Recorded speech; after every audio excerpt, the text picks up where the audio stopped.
ہوتا ہے کہ امام احمد بن حنبل رحمۃ اللہ علیہ کا ایک پڑوسی لوہار تھا، وہ فوت ہو گیا۔ اس کو کسی نے خواب میں دیکھا تو پوچھا جی آگے کیا بنا؟ تو کہنے لگا اللہ رب العزت کی رحمت ہو گئی اور مجھے بخش دیا گیا اور مجھے امام احمد بن حنبل رحمۃ اللہ علیہ کے درجے میں پہنچا دیا گیا۔ وہ سن کر بڑا حیران ہوا۔ اس کے بعد اس کی آنکھ کھل گئی۔ خواب دیکھنے والے خود بھی محدث اور عالم تھے۔ وہ سوچنے لگے کہ اس کے اہل خانہ سے پوچھنا چاہیے کہ اس کا کون سا کوئی خاص عمل ہے جو اللہ رب العزت کو پسند آ گیا ہے کہ اسے امام احمد بن حنبل رحمۃ اللہ علیہ کے مقام تک پہنچا دیا گیا۔ چنانچہ جب انہوں نے اس کے اہل خانہ سے پوچھا تو انہوں نے کہا کہ جیسے ایک عام مسلمان کی زندگی ہوتی ہے ایسے ہی ان کی زندگی بھی تھی۔ پھر انہوں نے بتایا کہ میں اس وجہ سے پوچھ رہا ہوں کہ میں نے خواب میں اس طرح دیکھا ہے۔ چنانچہ ان کے اہل خانہ نے ان کو بتایا کہ میں نے ان میں دو باتیں بڑی عجیب دیکھی۔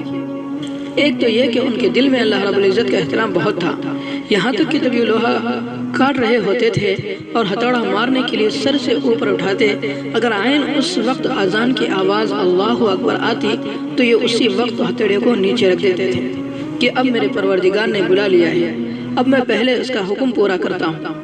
دوسرا یہ کہ جب یہ تھکے ہوئے گھر آتے تھے اور رات کو دیکھتے تھے کہ امام احمد بن حنبل رحمۃ اللہ علیہ اپنے چھت کے اوپر عبادت کرتے ہیں تو یہ حسرت اور افسوس کے ساتھ سرد آہیں بھرتے تھے اور کہتے تھے کہ میں کیا کروں، میرے بچے زیادہ ہیں، اگر میں کام نہیں کروں گا تو ان بچوں کے لیے کیسے انتظام ہوگا؟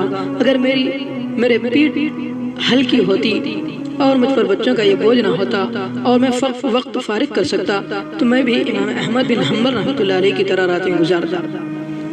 اللہ اکبر۔ وہ محدث فرمانے لگے کہ ہاں ان کا یہ عمل ایسا تھا کہ اس کے دل کے اخلاص کی وجہ سے رب کریم نے جنت میں اسے وہی درجہ عطا فرما دیا جو امام احمد بن حنبل رحمۃ اللہ علیہ کو عطا فرمایا تھا۔ اللہ اکبر۔ تو دوستو اخلاص نیت بہت بڑی چیز ہے۔ اخلاص نیت کا اخلاص اگر ہو تو امام وقت کا ایک لکڑہارا بھی امام احمد بن حنبل کے درجے کو پہنچ سکتا ہے۔ اللہ اکبر۔ اس سے پتہ چلا کہ انسان ایک عمل خود تو نہیں کر سکتا لیکن اس عمل کے کرنے کی تمنا تو دل میں رکھ سکتا ہے۔ ہم نیک تو نہیں بن سکے مگر تمنا تو رکھ سکتے ہیں۔